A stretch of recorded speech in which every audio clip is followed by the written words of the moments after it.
Yeah, I believe that's a really good point. And part of kind of to the apples, oranges, and grapefruits point as well.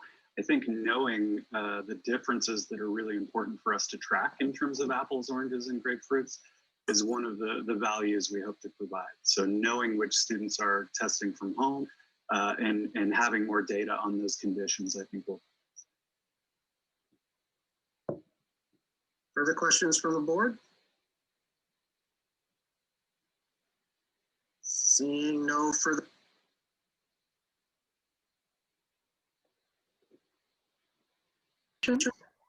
We'll go to item 12. I believe at this point, I'm going to hand the gavel back to President Nguyen. Vice President Newbern, I'm so sorry. It pops right after you said it. Can I ask one last follow-up question? Sure. To the department specifically? Go ahead. So Member Ortiz, for the record. So SB3, I think it was, in the interim session or special session, took a lot of money from the Read by Grade 3 program. How is that gonna impact what we saw today? Is that another layer of issues that we're gonna be seeing reflecting the scores because that money is now gone? And I believe Kevin Marie Laxalt, you might be able to answer that question rather than anyone. Thank you, Member Ortiz. This is Superintendent Ebert. For the record, we did have the team, there was two components to this presentation. So one was the data for transparency, and then the second piece was the work that we've been doing since the shift of funds. And so our presentation is not quite done. I know our team will go through this piece rather quickly as we are at 12:25.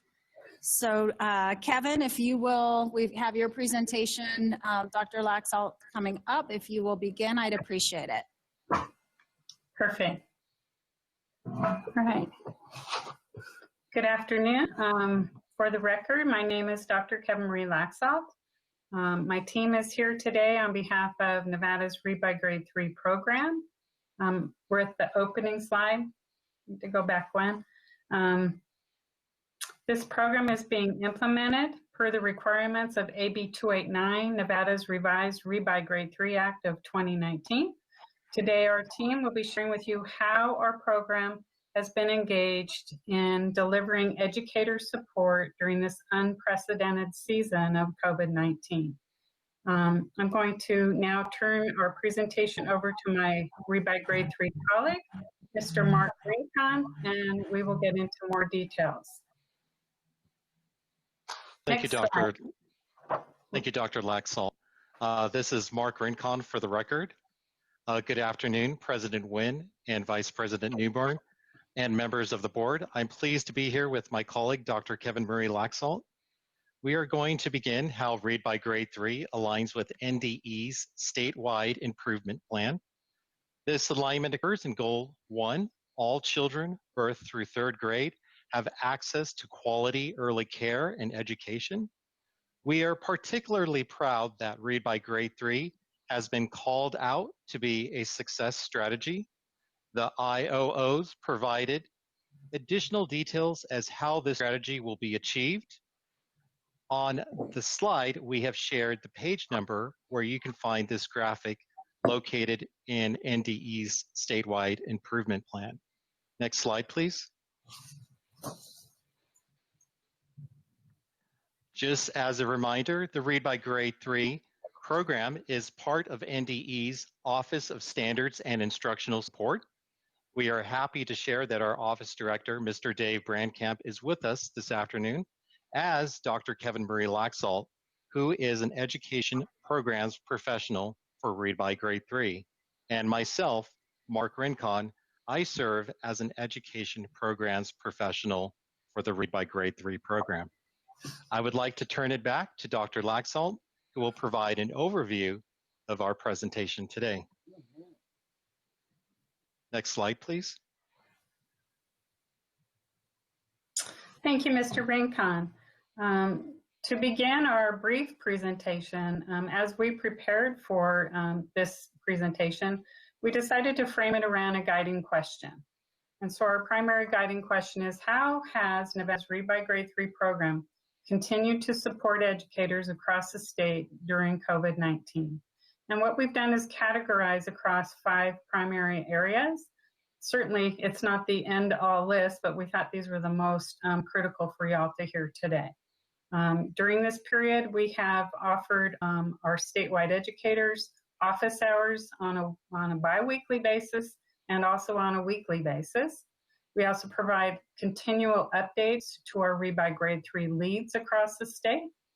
We're consistently engaged in professional development, primarily around effective instruction and intervention in elementary literacy. We also provide on a daily basis technical assistance to, again, all of our Read by Grade 3 leads across the state and educators as well. Lastly, we'll wrap up our presentation with a review of our fall of 20. It was October 17th. We held the first Read by Grade 3 virtual literacy summit, which was an incredible success. So we'll share each of those as we proceed. If you could go to the next slide, please, that would be great. Thank you, Dr. Laxalt. Our next slide covers office hours and how we supported educators during COVID-19. We started our first set of office hours in March and ended it in June. Looking back on our spring experience, this was an incredibly stressful time for educators. Meetings were held twice a week, and the process was open-ended. The emphasis was placed on an academic and emotional support. We partnered with RPDP facilitators, local Read by Grade 3 personnel shared effective methodologies on identified topics based on the needs of our group. Our second set of office hours started in August, and we are presently ongoing with these meetings that held once a week. The process is more structured. The Read by Grade 3 team offers mini lessons. There is an emphasis on daily teacher support, literacy strategies, distance learning techniques, social emotional learning, and mental health tips. We prepared discussion questions aimed at guiding conversation, and all materials that we present during our office hours are shared on our Read by Grade 3 Padlet. I would like to turn it back to Dr. Laxalt, who will share on technical assistance. Next slide, please.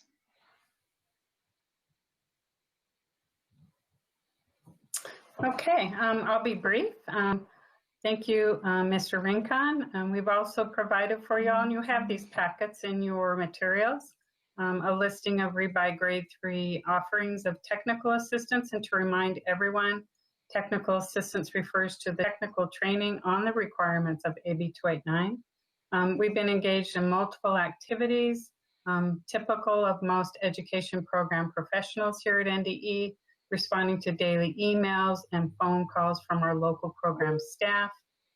Also, presentations, formal presentations to several key committees for statewide education. We've listed here as well, we have facilitated our Read by Grade 3 Advisory Council meetings. We're very, very proud that your member, Dr. Katie Dockweiler, is a member of our Advisory Council. And then you can see beyond that we provided several webinars that our team has offered across the state. Some key documents we offer as support for our educators includes the Read by Grade 3 updates that we offer regularly through a mini newsletter. And our second document is very important. We call it our EIG, Emergency Implementation Guide. This is a guide that we created that incorporates language from NDE's guidance memos regarding assessments and Read by Grade 3 and AB 289 directives. Recently, our team has submitted the preliminary report for Read by Grade 3 in August. Our final report will be submitted by the end of this week. NWA Our team has also consulted with our NWA colleagues on their professional learning catalog, which covers the entire year. Okay, I'll let Mark pick up with professional development. Thank you, Dr. Laxalt. Next slide, please.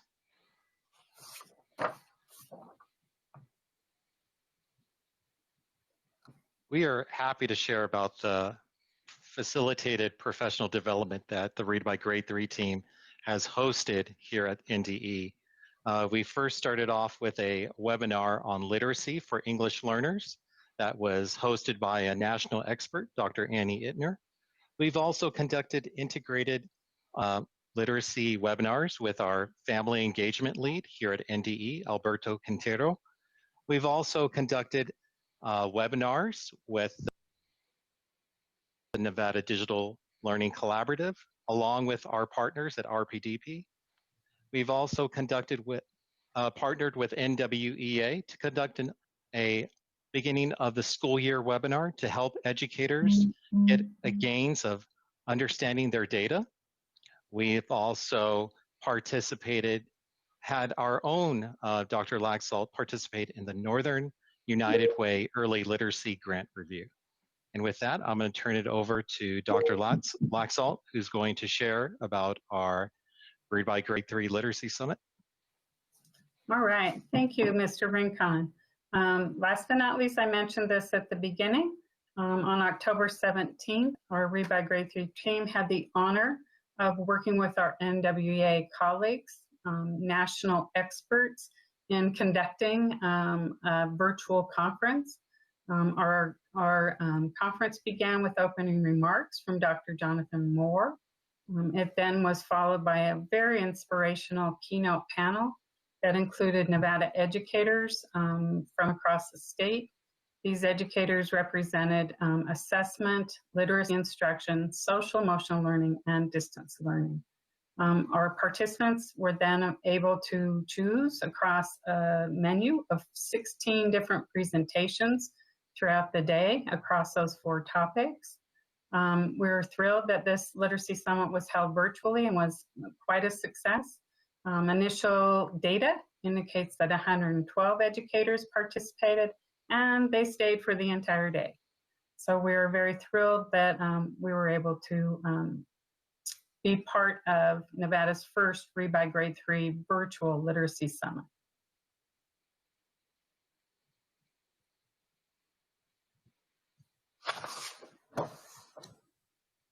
Okay, we'll open it up to see if there are any questions for us. Are there questions from the board? Member Dockweiler. Thank you, Vice President Newbern. I just want to thank everybody on the Read by Grade 3 team for your extensive efforts in supporting the educators who are in turn supporting the students and the families and the other educators on their campuses in terms of literacy to get our students reading by that 3rd grade mark. I just want to appreciate all the work that you're doing. Thank you. Further comments? Member Ortiz. Member Ortiz, back to my original question. So there was a significant budget hit for schools on the Read by Grade 3 during the special session. How is that being addressed? This is Dr. Kevin Marie Laxalt for the record. In response to your question, Member Ortiz, just as a reminder to the audience that the primary cuts in Read by Grade 3 were with regards to the role of the literacy specialist as well as to local professional learning. What's interesting is quite a few of the programs across the state have still chosen to have literacy specialists. They've just found different funding streams for that. We're presently, actually by next week, engaging in a poll across the state to determine exactly that. As far as the impact with our program working with local programs, we still communicate with Read by Grade 3 leads in every district and the majority of the charters. So none of our communication system has broken down at this point. To be honest, I think what we're hearing through our office hours and the whole impact of COVID-19 is huge on teaching children how to read over a computer. This is the big one. If I could solve that, we'd all be really rich. So I think that's the primary issue that our local educators are facing. But I got to tell you, we're inspired every day from how teachers are grappling with teaching early literacy to our youngest learners, and pulling in and learning tools day in, day out. So, you know, I guess the data, we've had all the conversation about the data, but as far as our work, we're continually engaged in it. We hear from our educators, and I think it's just a tough road for them to hoe right now, but everyone is just actively engaged in ensuring that our little ones gain this foundation, because we all know it is the foundation to all additional learning. Thank you. Other questions from the board? That's what I needed to hear. Thank you. I can breathe a little easier now. Other questions for the board? Seeing none, is that the end of the presentations? Superintendent Ebert, for the record, yes, it is. Okay, so we're done with agenda item 11, moving on to agenda item 12, and I'm handing the gavel back over to President Nguyen. Thank you, Vice President Newbern. I again reiterate my appreciation. It's a lot more relaxed being a member of the board than presiding over it, I'll tell you that. Thank you for the excellent job that you always do in my absence. I know you all have been gathered separately together for a long period of time, and I know you had one break. What I'd like to recommend, since we do have some of our superintendents here who have been waiting to make presentations, is that we quickly go through their presentations and then take maybe a 15-minute break so you can get into the kitchen and grab a bite before we do our public hearing items. Does that make sense? Is there any other format? But I don't see how we can go straight through all the rest of the items without taking some kind of break for sustenance. Does that meet with everybody's approval? Okay, then in that case, we will move on to agenda item number 12. We're going to have our next series of presentation from district leaders who will update us on the status of their reopening plans, their operations, and their services. I thank them for their forbearance and waiting long. We'll begin with Dr. David Jensen, the superintendent of Humboldt County School District.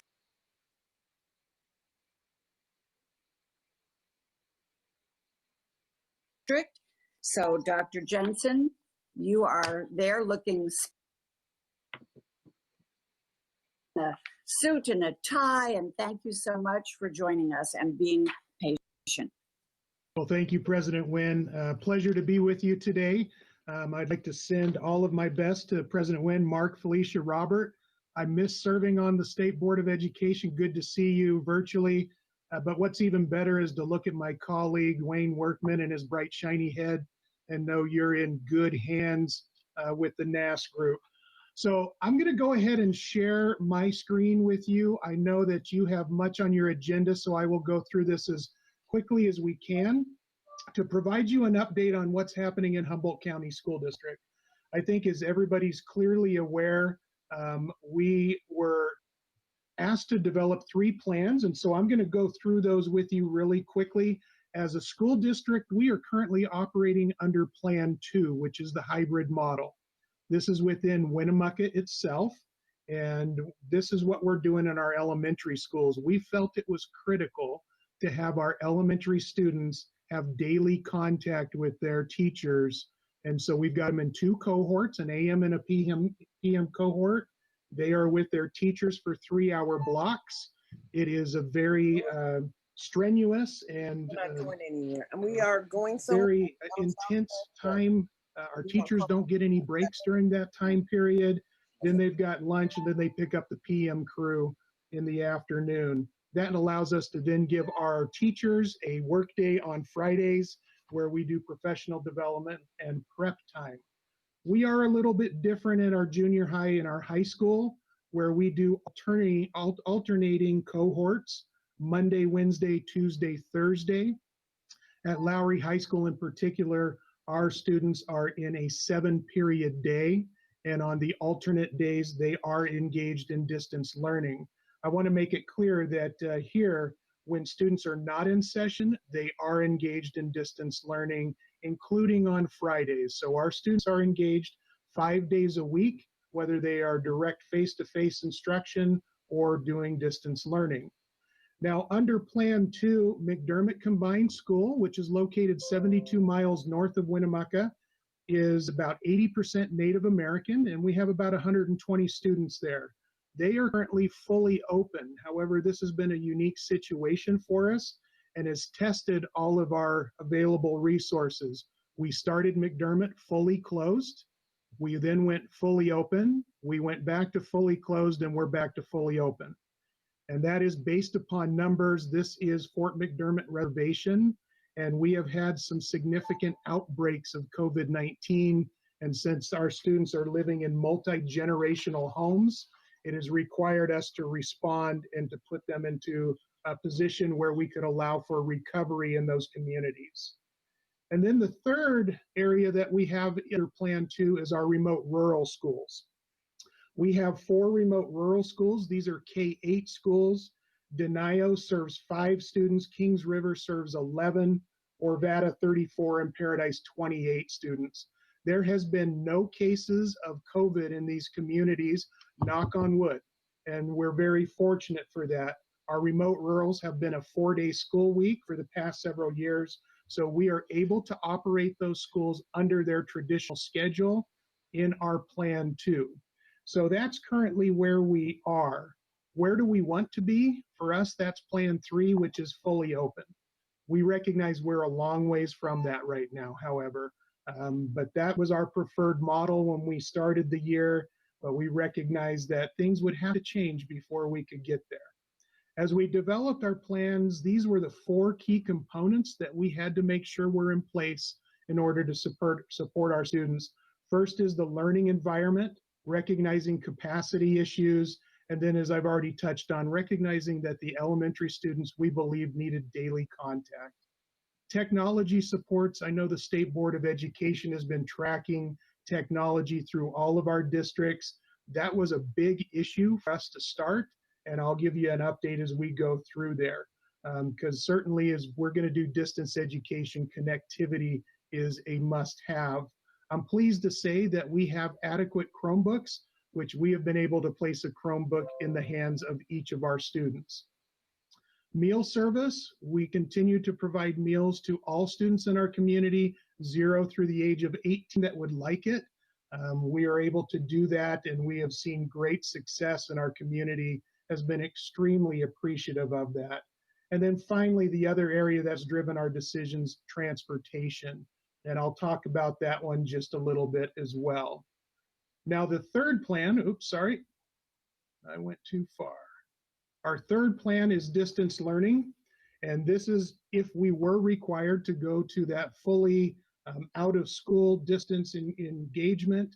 The one thing that I heard President Wynn say, and I want to highlight, is even under a distance learning plan, we are maintaining a conventional grading scale. And I'm going to touch on that in just a moment. And then as we talked about, if we go back to distance learning, our employees, we are having them work on site. And again, that's partly because of broadband and connectivity issues. Our staff are able to fully have the best broadband in Humboldt County is in our schools. So let me touch on Plan 1 real quickly. I have to agree with the conversations that you had a little while ago, and especially the comments of President Wynn. We didn't see the benefit academically from the 4th quarter last year.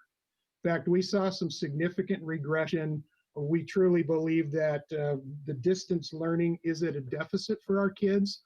We're seeing some positive things under our hybrid model, but it's why we hope not to go back to fully distance. If we were to do that, the one thing we're emphasizing, it is not like the 4th quarter last year. I think the nation, the state, and our school district just simply had to do the best we could. It was survival mode.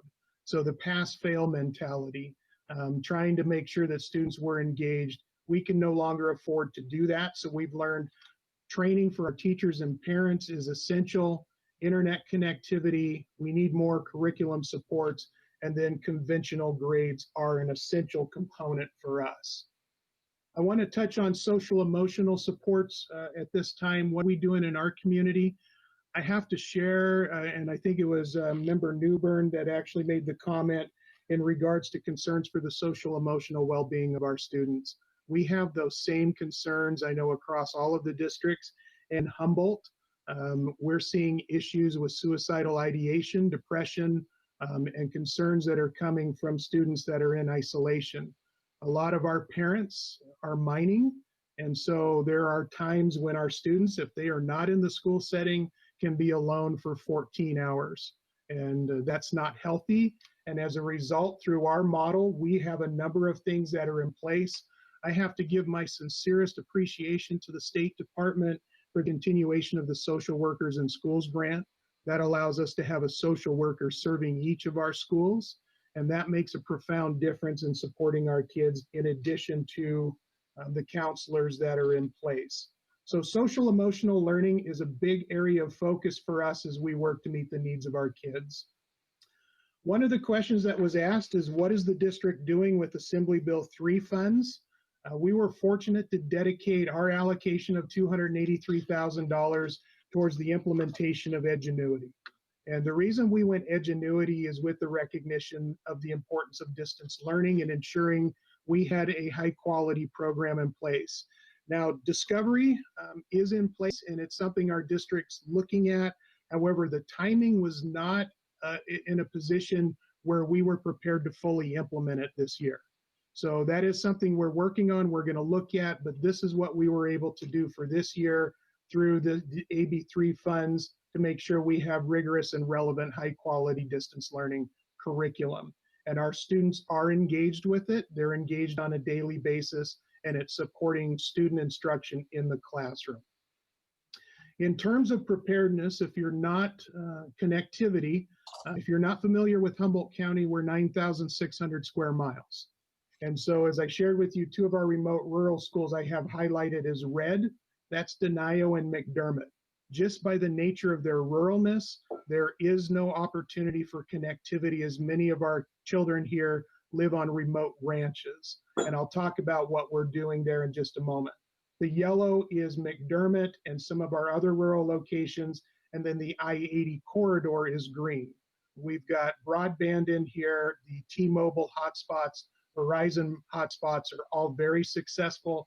Every student in here has connectivity. 98% of our kids in the yellow now have connectivity through Verizon hotspots, and here is where we're still having a little bit of struggle. We're working with PDS, and if you're familiar with a platform called Raspberry Pi, we're actually going to be bouncing off of TV towers to get signal to these remote locations to ensure that we've got connectivity with each of our kids. That we hope to have fully implemented within the next several weeks. So that's been a huge step for us, and it's making a profound difference. Challenges, two things, transportation, and then probably the biggest at the time that I wrote this is the loss of enrollment due to COVID-19. This is parents that are either fearful or have concerns with the mask requirement. At the time that I did this presentation, I reported 204 homeschool kids. We're now up to 218. Every one of those students has lost revenue of $7,200 per pupil. So that equates to about $1.1 million in reduced revenue from what was budgeted to start this year.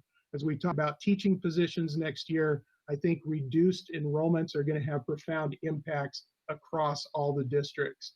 And then finally, we were able to develop our distance learning program. We've got 360 of our students that have opted to stay in there. So fully distanced, do not come to any of our schools, and we've got a total of about 3,400 students in our district. So a good portion of them have opted for fully distance. In case you haven't seen this graphic, this is how we look at it in terms of the 50% transportation requirement. This is how we're able to meet it. We try to get students spread out as much as we can in order to get there. The reality for us is at the high school, you don't get 3 kids to a seat. So that's a challenge for us, and that's why we focused on our elementaries and why our transportation students are AM cohort participants. Last thing I want to highlight is the pride points for us.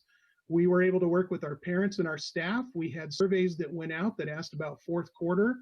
We got very high remarks in terms of the level of support. But again, as I shared earlier, both our parents and staff want to be fully open as quickly as we can. We've had a great relationship with our organizations. We've developed a human resource document to guide things such as what happens if you develop COVID. And then we were able to put in place supervision of our employees right out of the gate, because we recognized if our employees, students didn't have a place to be on a daily basis, they couldn't be there to teach their children. So that came right out of the gate, and we were fortunate to do it. We've now got an expansion with the Boys and Girls Club, which has allowed us to bring in more of our community's children so that we don't have the latchkey scenario with our students. Those that take advantage of this, it's still under social distancing, mask wearing, cleaning, all of those protocols are in place. They're in the lunchrooms, they're in computer labs, they're wherever we've got additional space. And then the last thing to highlight is our community partners have out with a tremendous amount of support. Cyanco's donated Chromebooks. Nevada Goldmine has given us $25,000 towards covers for our Chromebooks, and Marigold has already donated $40,000 towards purchasing more Chromebooks. So tremendous support from our community, and we appreciate all that we've got. And again, I know you've got several more, so I wanted to open it up to see if anybody has any questions before I turn it over to my next colleague. Thank you very much, Superintendent Jensen. We do miss you, and it is nice to have you back, even though it's under these dire circumstances. That was a very excellent and comprehensive report, and we all acknowledge that these are different kinds of times. And what will be interesting, and we won't take the time to do it now unless members really want to drill down on it, but for future purposes, we're being told that we're going to have a lot of innovative solutions that will come out of this hardship. And you did mention a few just now at the end, but I think it would be interesting that when this school year concludes for us to glean, what were some of the things that we learned in the experience that can benefit us going forward when we do return to normal, and we will return to normal, but how can we incorporate some of those new lessons? So, all right, I would open it up to other members of the board. Member Ortiz.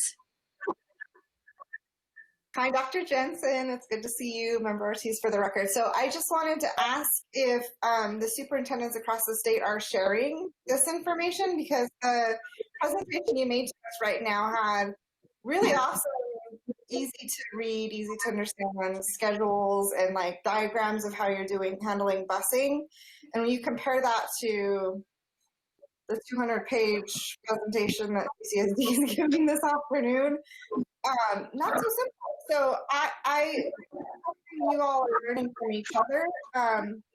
And I know you've heard me say it 1,000 times, presenting information to our general public in 5th grade English infographics so that people can consume it.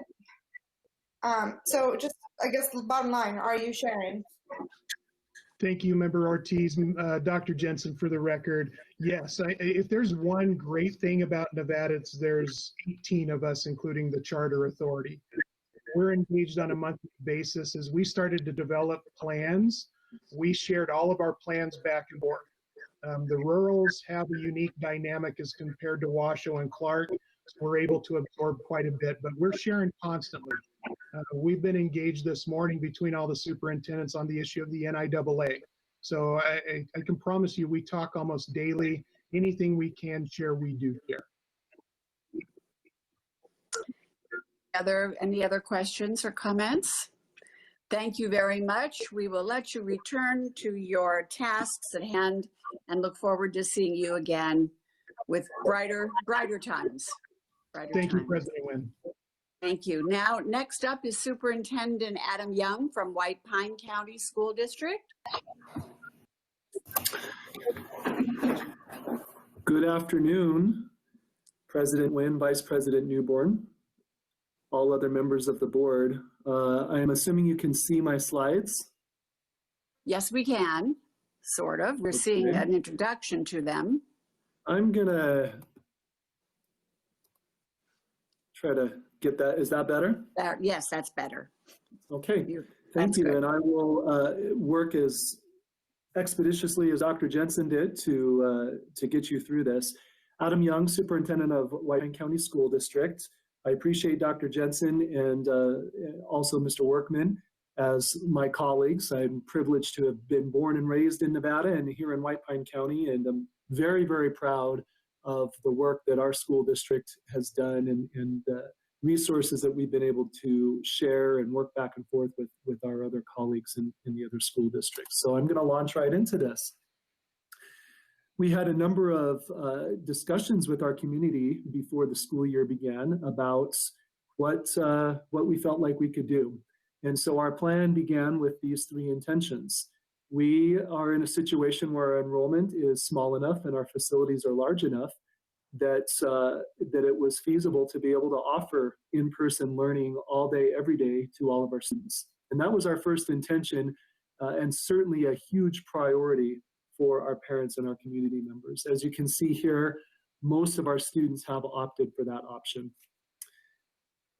Recognizing, however, that not everybody would want to, we wanted to make sure that this is down on intention number 3. I'll jump back to 2 in a second.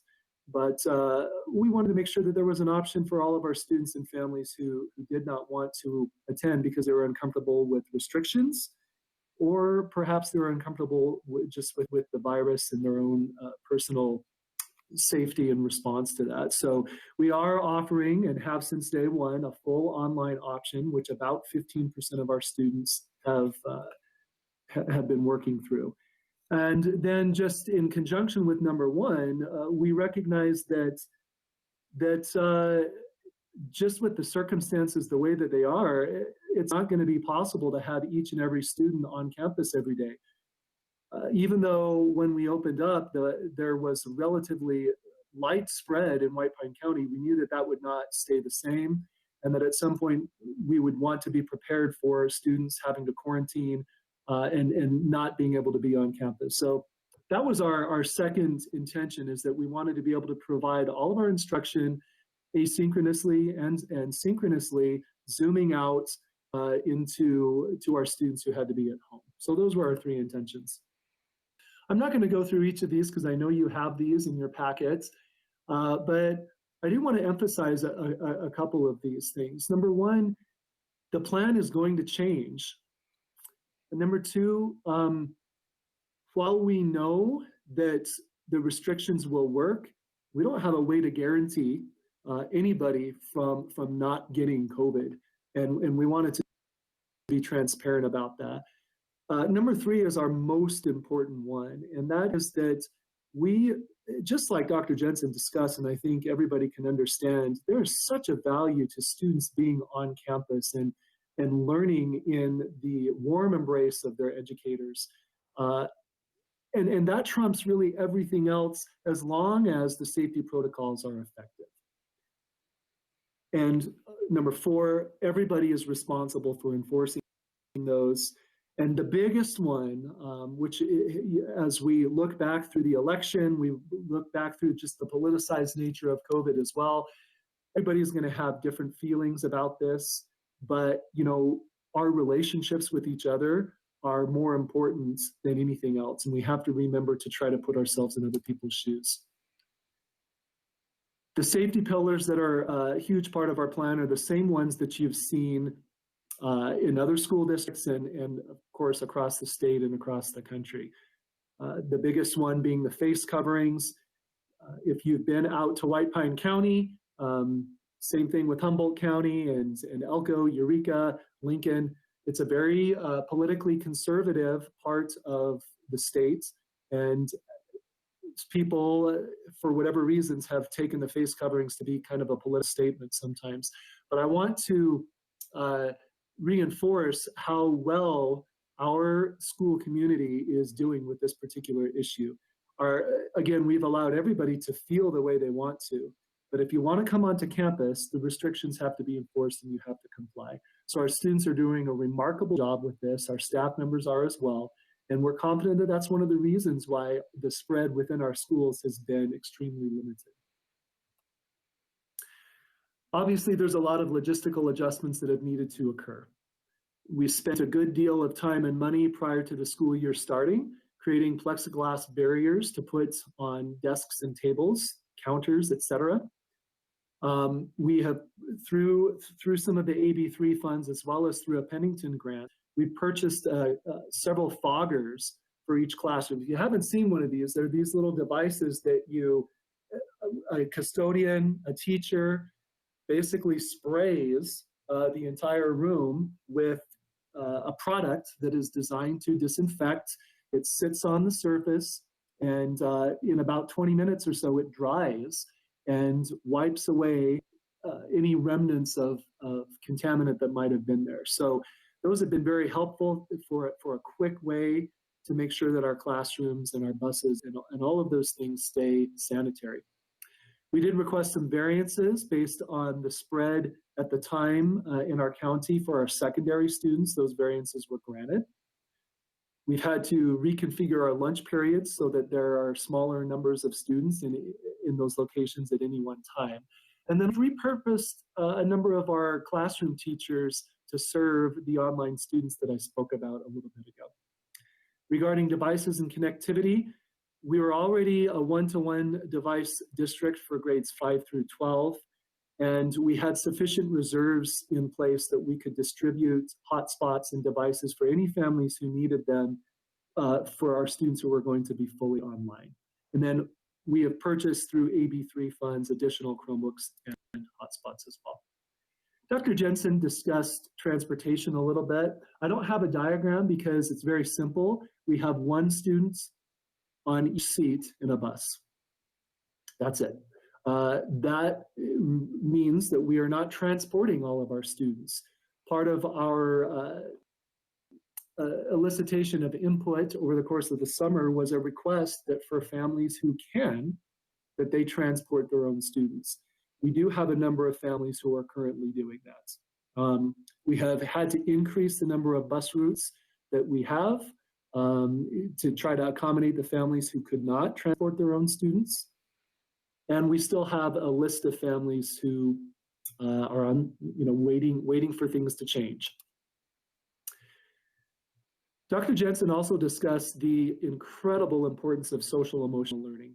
We spent part of our AB3 money prior to school beginning with 2 days of training around our launch of world-class relationships. That's a huge part of our restorative practices plan, the premise of which is to provide a clear direction for all of our employees to know what it's like to have a world-class relationship with students. We spent 2 full days of training on that prior to the school year beginning. You heard a MAPS presentation from NWEA. It's very difficult to really know where students are right now. Our teachers are doing a remarkable job, mostly through informal and formative types of assessment to understand exactly where students are academically and then to make adjustments.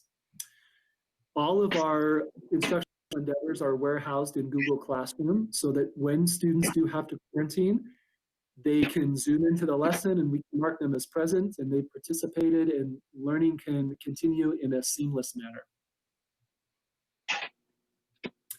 And we continue to have Friday training. We're a 4-day school week here in White Pine. And so when we have pretty robust professional development for our teachers on Fridays. Those have continued through a virtual environment. We actually had one on campus last Friday as well, so that we can continue with just trying to become the most skilled educators that we can be. We have really emphasized just courage, creativity, and grit, even though times are hard. Mental health struggles among educators and students, those are real. So we've tried to focus on being grateful for the things that we do have, treating each other kindly, allowing ourselves to make mistakes and understanding that my Zoom lesson to my at-home kids might have completely flopped today. I'm not going to stress about it. I have permission to make mistakes and figure it out and do better tomorrow. I want to emphasize, and I guess I'm going to need to go back to this. Through the pandemic, I think educators have become heroes again to our communities. Public education takes a beating sometimes. That's unfortunate because these people change the world. And here in White Pine County, our community has recognized how essential and life-changing public education is. At that time of having kids at home through March, April, May, and part of June, whew, what a struggle for people. Our families were so ready to have their kids back in school, and it's nice to see, and I hope that continues as people recognize the importance of this institution in Nevada, in our country, and certainly in White Pine County. A quick update with statistics. This was as of October 29th when our slides were due to be turned in. I do have some updates with this, that the number of 5 positive students is now up to 7 in our district with 2 active cases. And the number of 10 staff that has been positive is up to 11 with 1 active case currently as well. We're very fortunate that everybody has been asymptomatic or mild to this point. So, and in conclusion, how do we try to continue and go forward, recognizing all of the difficult things our educators are doing with? They're trying to balance so much. It feels like that video, some of you might have seen it, it's been going around on Facebook and YouTube, where there's a mountain biker, he's riding his bike, and there's a cliff on the left and there's a cliff on the right. I don't even know how this person's doing it, but that's what educators are doing right now. And we really do have to work to balance pressing forward to this vision of world-class learning that we have in our school district with just trying to have grace and understand that right now we're going to do our best and we're going to forget the rest and we're going to get through this together. And when we do, we'll come through it stronger and we will have learned some things through it. So that is my presentation. If you have any questions, I'd be happy to take those at this time. Thank you very much, Superintendent Young. I must comment, in a dark time, that was a very uplifting presentation, and part of your geography, of course, allows you to have some of the success you're having. But I really appreciate the values that you have threaded into your approach to leading that district. We're very lucky to have you. The state is lucky to have you. You have a very calming influence, I'm sure, on a lot of people and families. All of your observations are spot on. And we just wish and hope that you continue to have these good numbers and the good success that you're enjoying. It is a bright spot for us in Nevada. Thank you. Other members have questions or comments? All right. Well, we look forward to seeing you on another day. And yes, our educators have become the heroes we always knew they were. So good on you. Thank you. Thank you very much.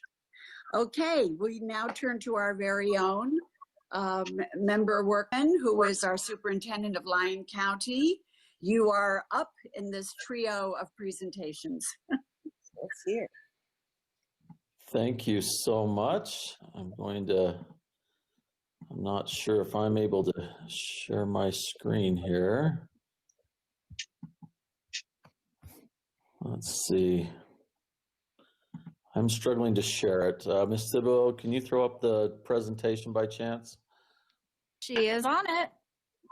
Perfect.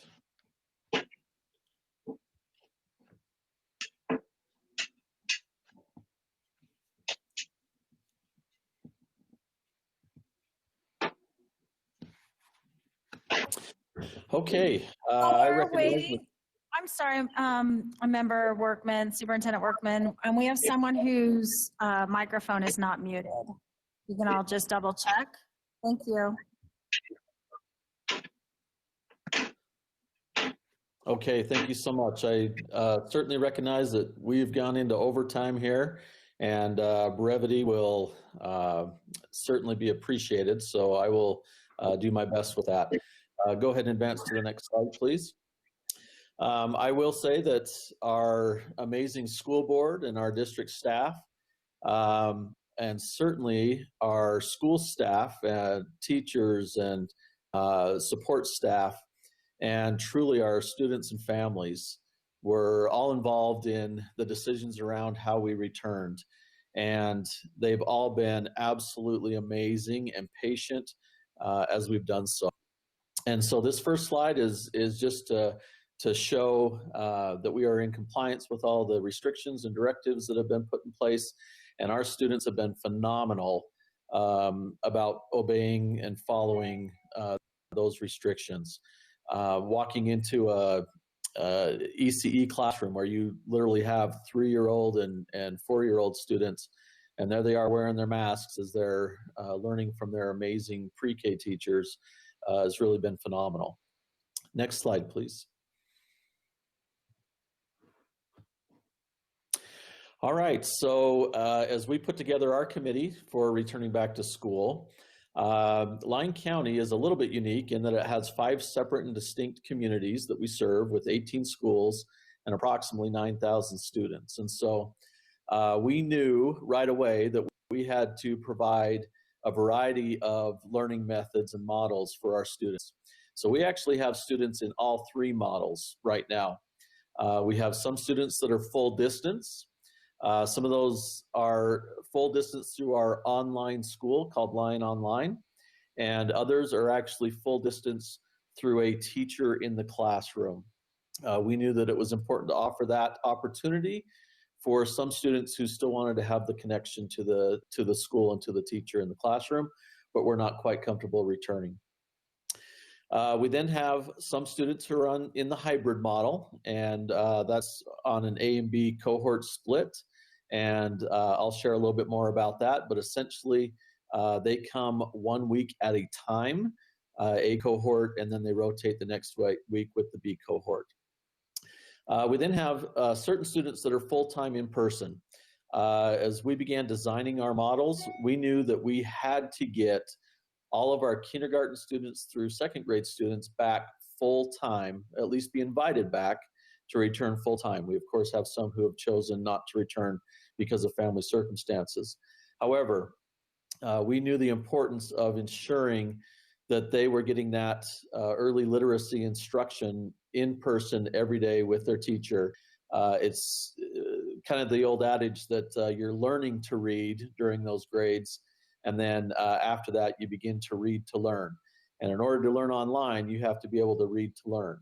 So we knew that we needed our early learners back full-time. We also invited back all of our special populations. So our IEP students, our EL students, homeless, foster, any of those that might have special circumstances were invited to return every single day. Next slide.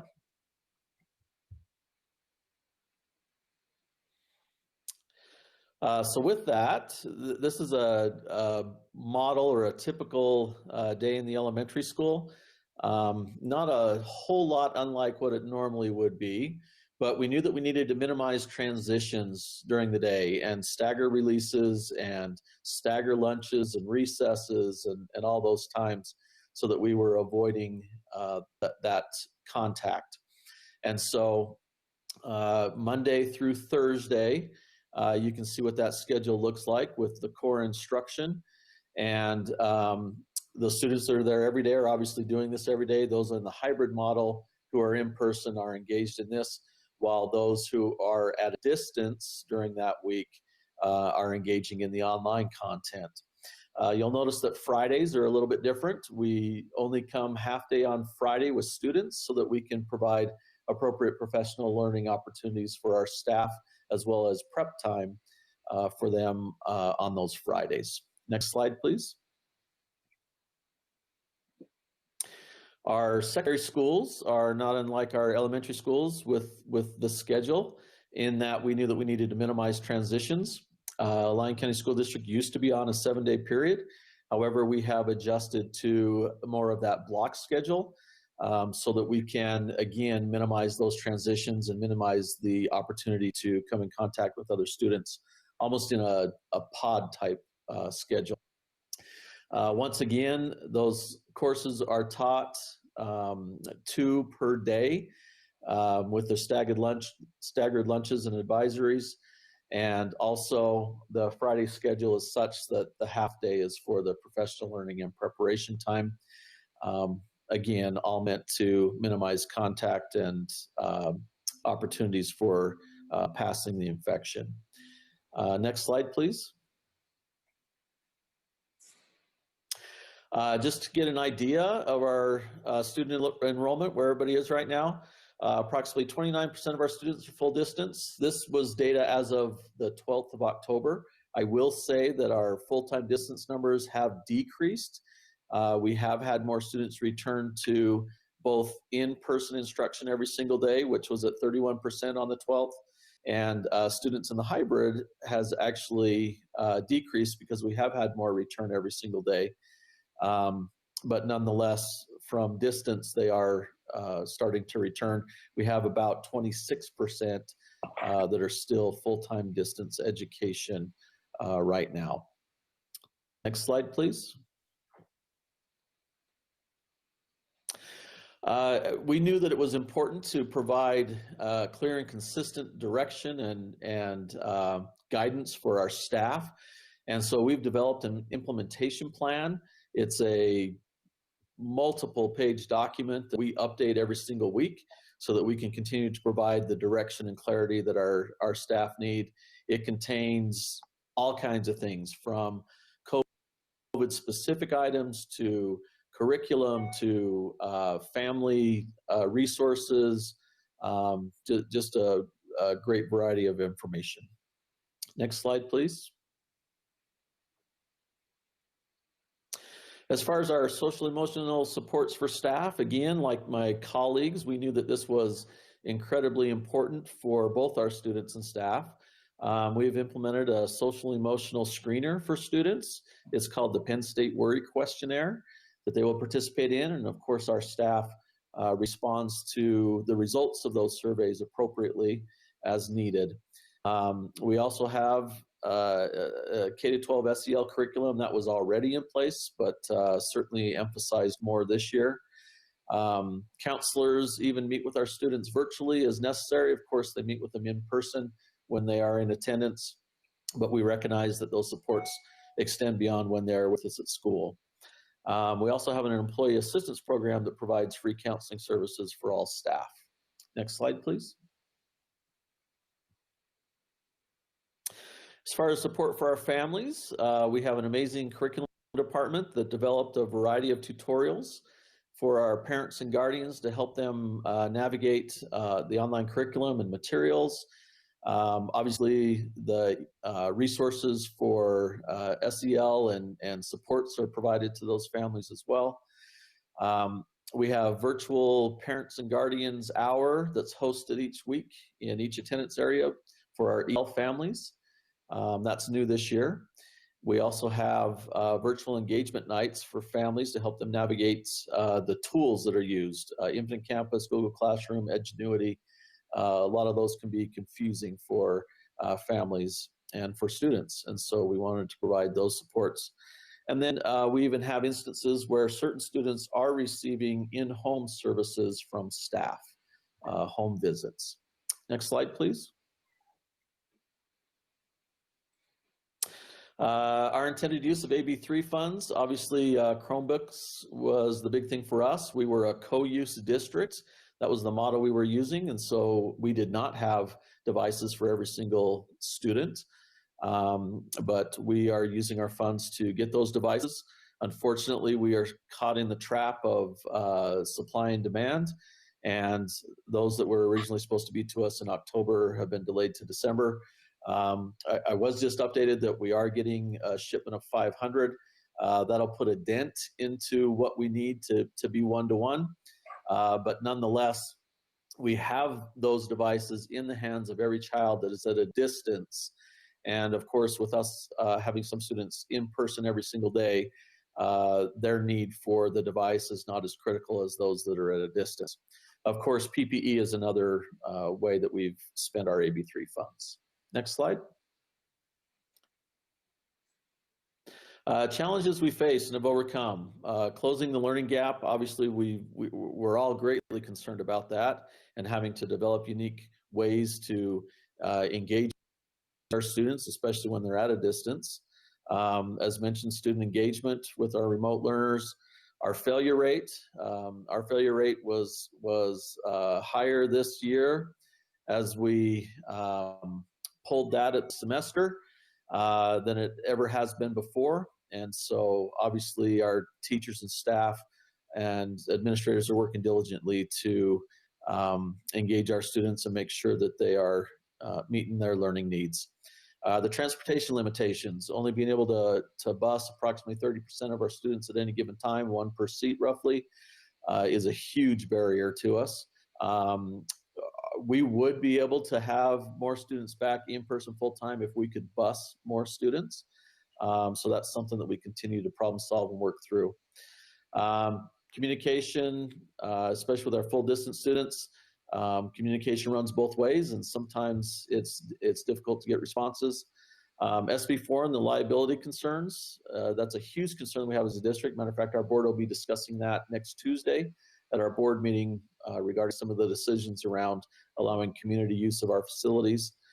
Nutrition services has been outstanding and amazing. I'll share more about that in a moment.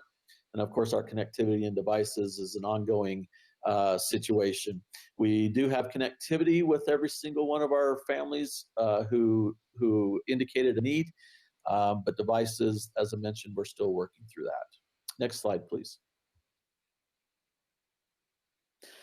Our highlights and pride points. I will always highlight our staff, teachers and staff, and our students, their willingness to just do whatever it takes to meet their students' needs. Stories of home visits from teachers, of hours in the evening spending online, all kinds of things. Our special populations being offered the in-person along with our K-2 students, I think is certainly a pride point for us. And our nutrition services, providing the free breakfast and lunch to all in-person students, and also via our bus routes to all children under 18 in Lyon County. Over 80,000 meals served each month. Very proud of that. Next slide, please. All right, some of our additional responses, just our facilities cleaning. As I mentioned, our facility use we're going to be discussing due to SB4. Nutrition services has just been incredible, providing all these meals and opportunities to our students and our communities. And then, of course, our transportation, we continue to follow those. Next slide.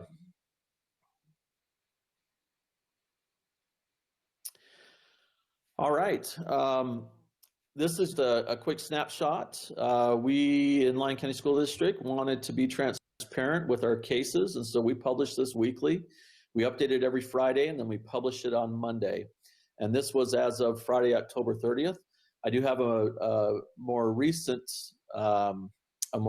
slide that tells us that our total numbers are 6 staff and 15 students, with 2 active staff cases, 4 active student cases, and of course a total of 4 staff recovered and 11 students recovered. But I still want to highlight the point that those are quite small numbers, given the fact that we have just under 9,000 students and over 1,100 staff. It does represent a very small percentage of our students and staff. Next slide, please. So that concludes my presentation. I'm happy to answer any questions that you may have. Thank you, Member Workman. Another uplifting report, I would have to say. Any questions or comments from members of the board? All right, seeing none, thank you very much. We'll let you put your board hat back on. Superintendent Ebert, I understand that we did arrange to have a few students perhaps talk to us. Did they manage to endure the long day? Do you want to tell us? Yes, Madam All right. President. I am pleased. They have been here since 9 a.m. And so to have their voice heard, I believe Michaela is first. She is a 12th grader from Nye County School District. Michaela, are you still available?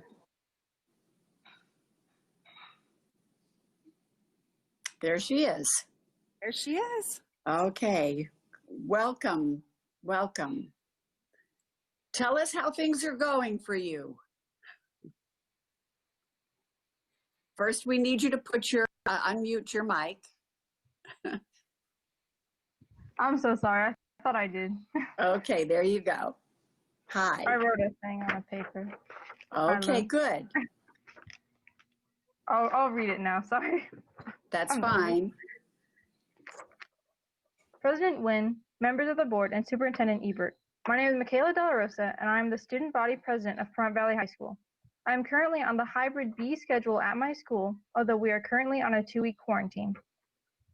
For the most part, when I'm at home, I've been able to connect well enough to the internet.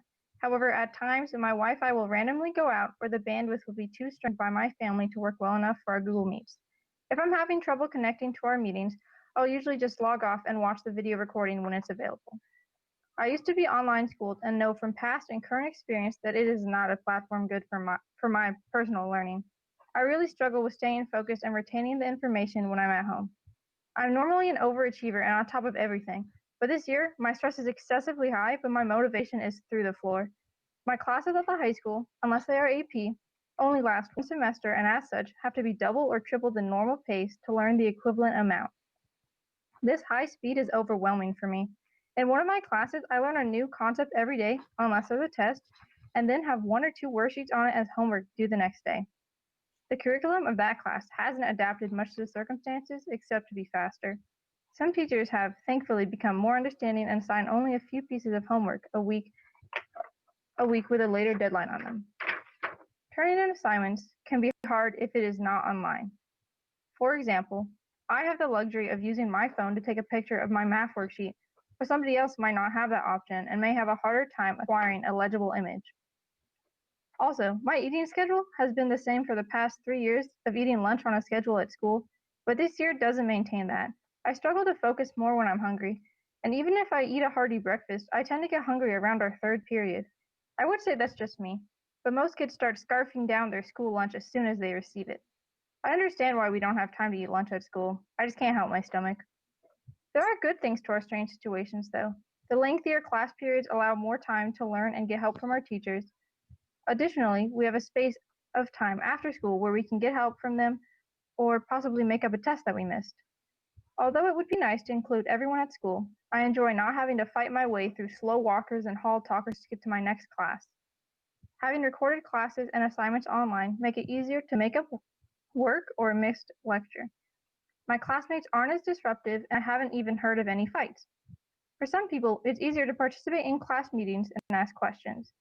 We're learning more to troubleshoot and self-learn.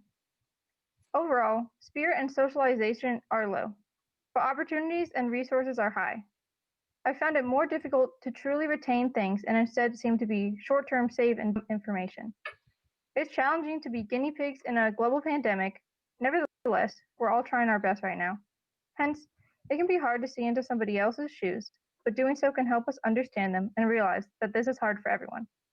This concludes my report. How old are you, Michaela? I'm 17. That was a very well-organized and mature presentation. Thank you so much for sharing with us. I think you made the observation that we're all feeling is that it is a hard time for all of us. And when we do these meetings, especially our meeting today, which is a lengthy one, I can't help but think about kids having to do this every single day, you know, in a Zoom format with our computers, with our distractions. We're hungry too. We haven't eaten lunch yet either, and we're about to do that. But keep the faith and be positive and optimistic. The one thing we do know for sure is teaching personality traits like grit will serve you well, although I think you're pretty prepared for your future. Thank you for waiting all day and sharing that. Are there other members that would like to comment or ask questions of Michaela? Okay. Oh, yes, Member Melcher. Michaela, what are your future plans? My name is Michaela Del Rosa, for the record. That's all I have to say that. I want to go, my current plan is to go to UNR and study computer science and engineering and minor in cybersecurity because I want to be a cybersecurity specialist. And I actually was part of like the CT course at my school for cybersecurity. Very good. You will succeed. Thank you. Member Ortiz. So first and foremost, Michaela, super good presentation and totally feel you on the food thing. I'm about to pass out right now. So I'm a grazer. I have to eat throughout the day and not just various periods, and if not, my brain goes too much. So totally get it. Quick question about your presentation. You said that you're challenged with the technology sometime. Are your teachers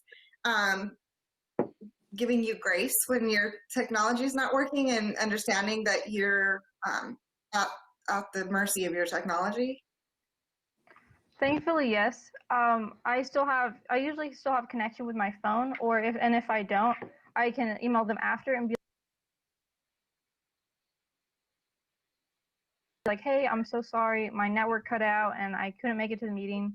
Like on Tuesday, my network was just not vibing. I kept like getting kicked out of the meeting. So I emailed my teacher. She completely understood. And then I watched the lecture when it was available. Great. Great. So wonderful. They record all of them? They record all of the lectures so you can watch it later? Yeah, they record when they're teaching the lesson, luckily. I'd be curious to hear from the other students that are going to present if they have the same experience. Okay, we're going to excuse you, Michaela. Thank you. You can go back to either eating or studying. And we'll look forward to seeing you at UNR. Okay, Superintendent Ebert, who is our next? Thank you. Yes, thank you, President Nguyen. That was wonderful, Michaela. Next, we have Ray. She goes by Ray Daka. She comes to us as an 11th grader from Desert Oasis in Clark County School District. Ray? Okay. Hi. Thank you so much for having me today. I have prepared a report. President Nguyen, Vice President Newbern, members of the board, and Superintendent Ebert. My name is Ray Daka, and I'm a student at Desert Oasis High School. Thank you for having me and for allowing me to say my piece. In addition to my own experiences with distance learning, I've asked roughly 15 of my peers what their experience has been like as well. We all have been in full-time distance learning since the start of the school year. I know that you have many points to cover today, and it's been a long meeting, so I will keep this as short as possible. And the overwhelming response has been that distance learning compared to in-person schooling has been at best unsatisfactory and at worst detrimental to the education, to my own education as well as the education of my peers.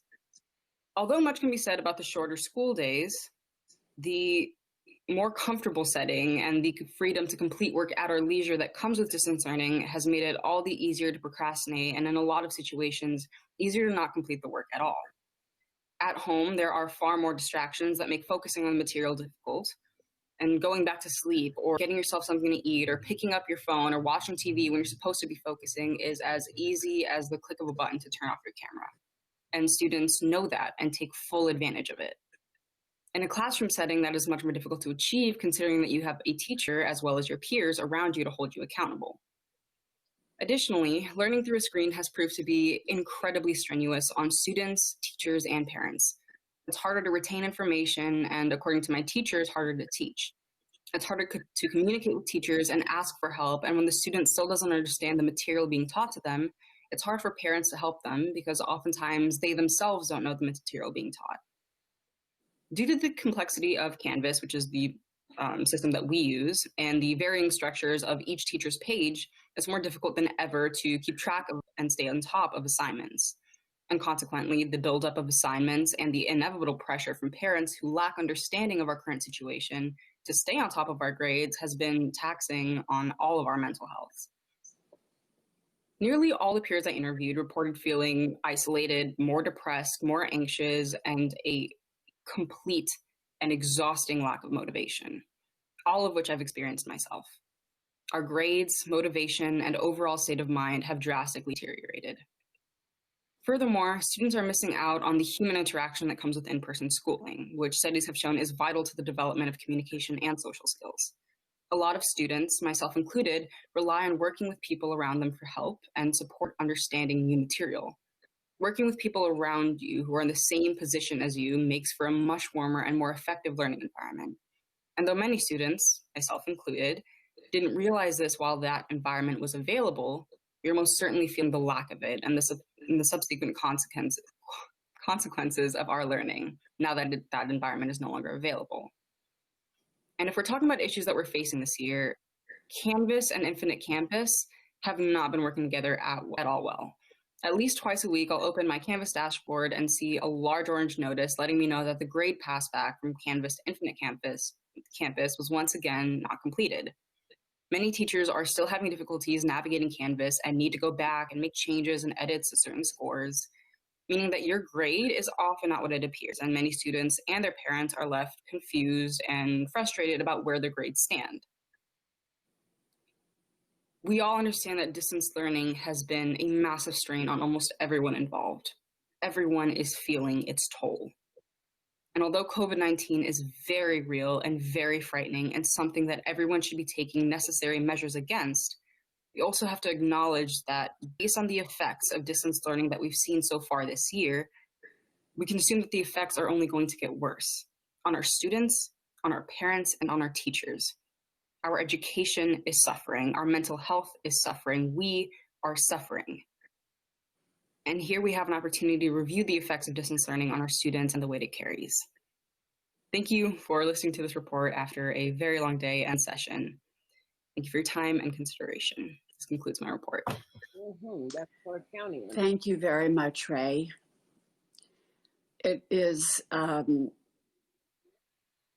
not even appropriate for us to say we feel your pain. I think all of us feel exactly the way you do. And we are in the middle of a crisis, and there's just no other way to look at it. It would be similar if we were in London during the Blitz, living, in subway tunnels. No matter how you relate to this terrible dilemma, it's one that none of us wished existed. And I think the main struggle that we're observing here is the risk-reward ratio decisions. We've just heard from several of our counties that don't have the same kind of pressures that our larger districts do. And as the various school boards have to make these terrible decisions, weighing the balance of fear and concern about health, and sending kids back, and teachers fearing their own health and going back to school, there doesn't seem to be an easy solution. Hopefully, however, we all have to come together and continue to move forward. And I would offer up the only consolation is that we know at some point this will end. There will be vaccines. There will be a brighter day. And whether we're on pause and we all have to wait until we can reconnect, to be inspired again, I promise you the experience will not be lost on you and your colleagues. When you do go back to school, you will look at it differently, I'm sure, be a lot more grateful and appreciative of many of the things, that we've all taken for granted. And perhaps, in your future, you will become a leader, because I sense you already are, and you will be involved in helping, make a lot of the positive decisions that our communities need as we go forward. So we appreciate, I saw you up in the corner all day, at least for my part, and thank you for paying rapt attention to a device when you didn't really have to, and for contributing today. And I would offer anyone else to make comments. Let's do Member Gallegos. Alex. Thank you, Member Gallegos. For the record, I would just like to thank both my fellow students, my two colleagues, because I know it's not easy to come up here and give a report like that. And both of them were, I thank you for both of them. They were chilling and very insightful. And yes, I would just like to remind you that a lot of the struggles that you guys are facing, we can assume many others are, as well as myself. So thank you for coming up here and sharing with us today and displaying your resiliency and your resourcefulness. So yeah, thank you. Thank you. Wonderful. Thank you. Thank you, Alex. Member Melcher.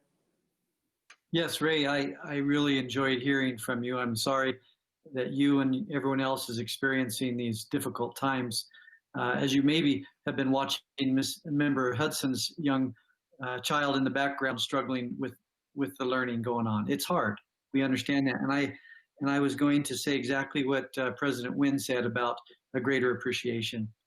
Be a leader and help everyone to see that when things get back to normal. But I also want to challenge you to, during these times, find things that are positive in going forward.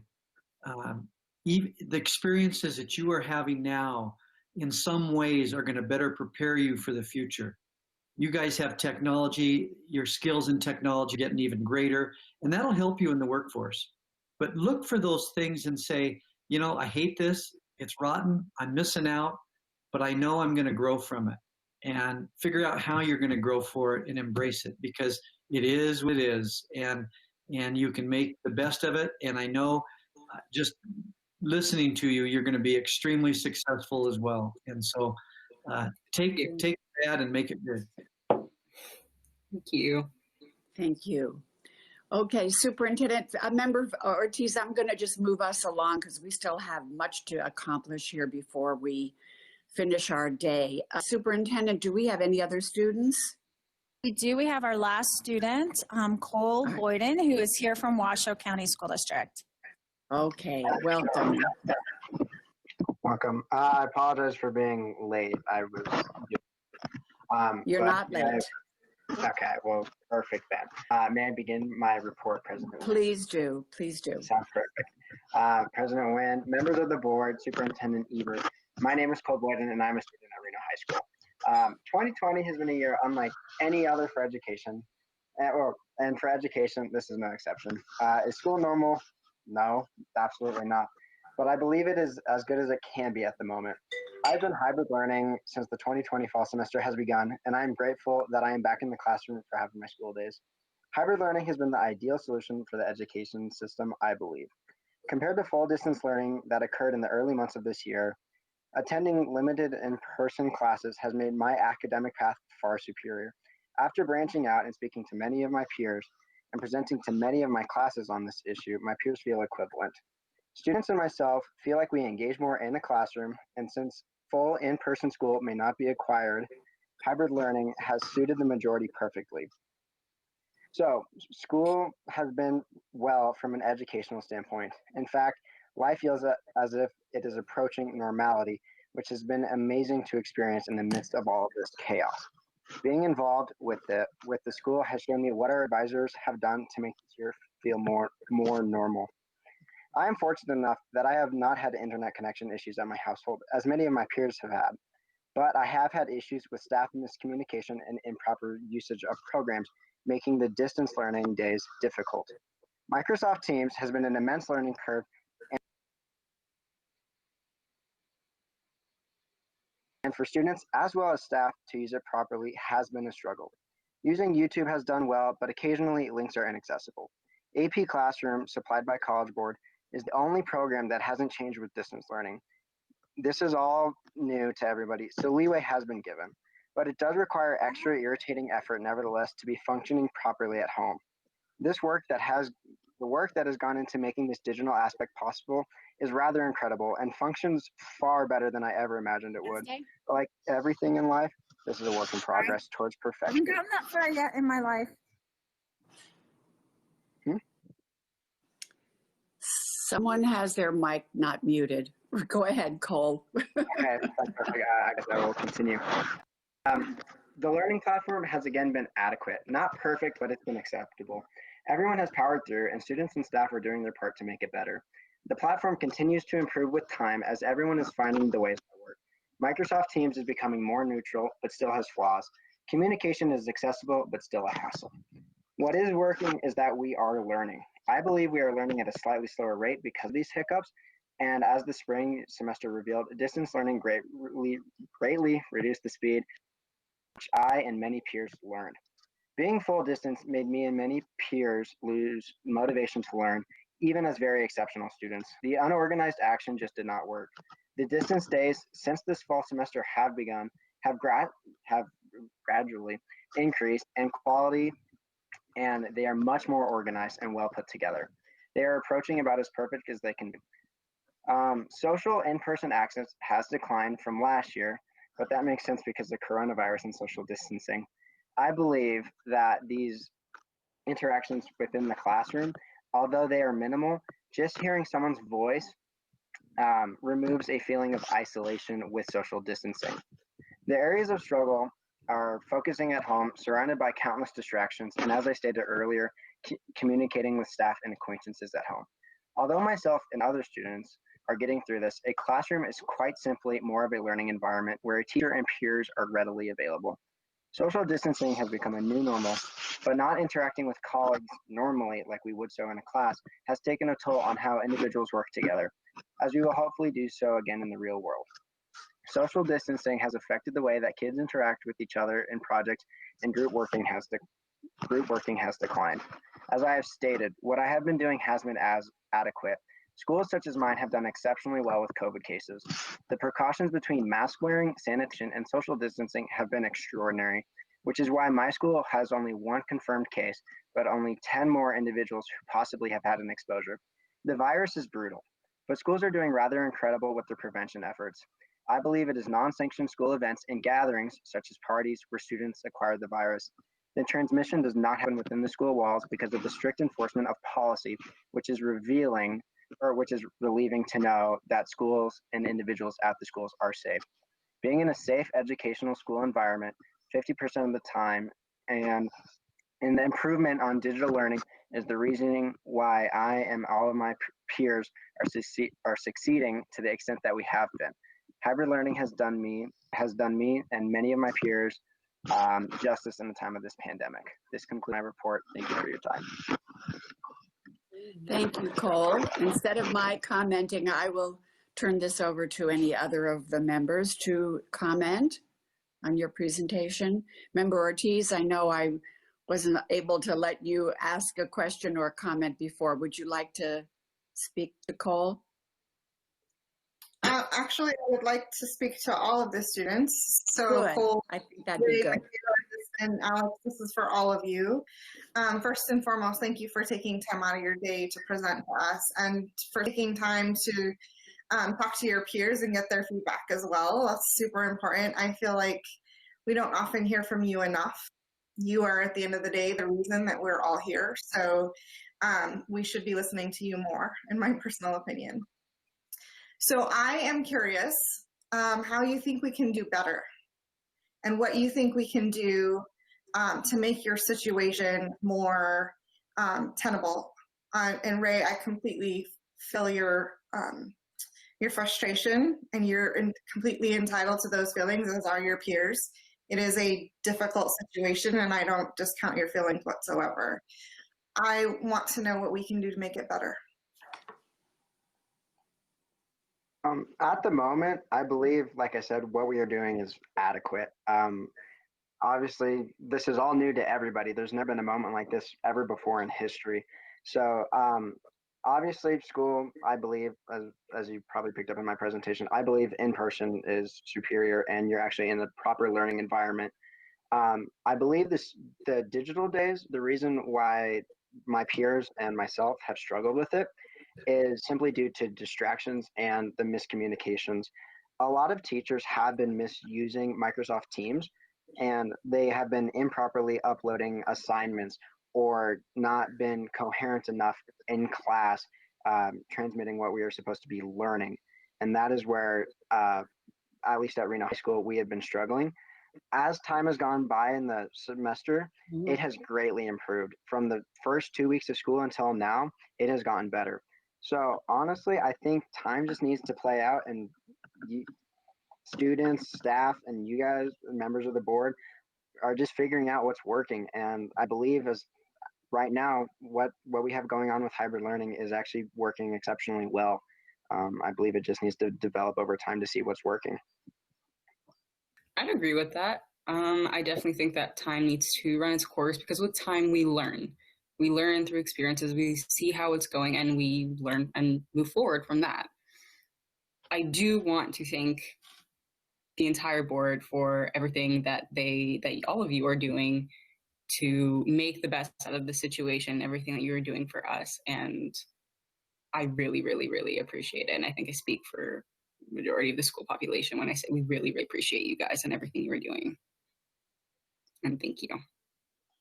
So Ray, would you prefer a hybrid model to what you're doing now?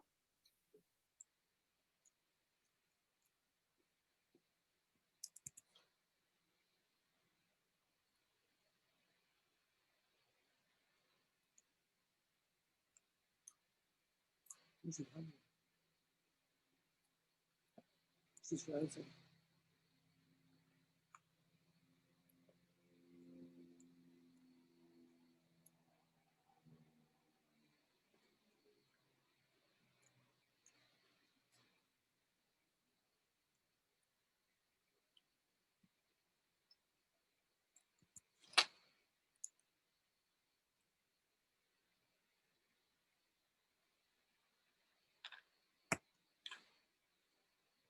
I think it would be helpful for them to hear from you. And I see Michaela's hand up as well. Go ahead. My name is Michaela De La Rosa, for the record. At least at my school, I would just appreciate even just 15 minutes, just a nice little snack break, so we can just, cool down, get a little stuff in our sustenance, or a little sustenance in our belly. Because even like the teachers, we all need a little bit to fuel us, and even just everybody just got to calm down a little bit with like homework and stuff. Just because I finished school, it's kind of stressful. I'm like this. I'm watching my classes all day. Then I have classwork to do after school, and then I have to make sure it's due the next morning. And I might have chores or something to do. I don't know. And it's a lot harder at home, and I feel like I'm going crazy sometimes. And some teachers just don't have that connection. They just they're not doing anything differently. They're just acting like it's the same, just online. And it's just harder for us. And so maybe a little more leniency if that is possible. Because if not, it is what it is. Oh, sorry, somebody got their hand up. So we're gonna thank all of you, and it was, as we pointed out, not only for your patience but your willingness to come forward and be completely open with us on your opinions. And we're going to take advantage of your selection to break for a snack or lunch. And so what I would suggest, it is 5 to 2. Let us take a break till 2:15.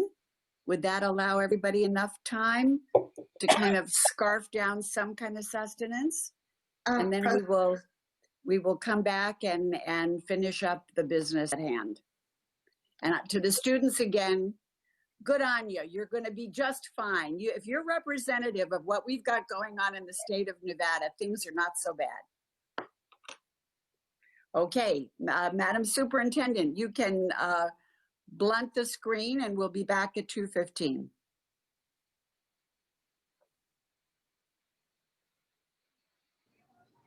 Wait, do I leave or do I stay for the rest of this? Well, you're all welcome to stay for the balance if you want to see democracy in action and policy making or unmaking. Of course, you're part of us today. Indeed, you may stay. Thank you. And again, I'm sorry. Again, as a student, I would like to thank all three of you for coming up here. I know it's scary to come up here and talk with all of these adults, but you all three did an amazing job. And then I also can't underestimate the importance of communicating with your teachers and letting them know how you're feeling and if they need to kind of hold back on some stuff. So thank you for your presentations today. Good point, Alex. Okay, we stand in recess until 2:15. Thank you, everybody. We really appreciate you listening to us.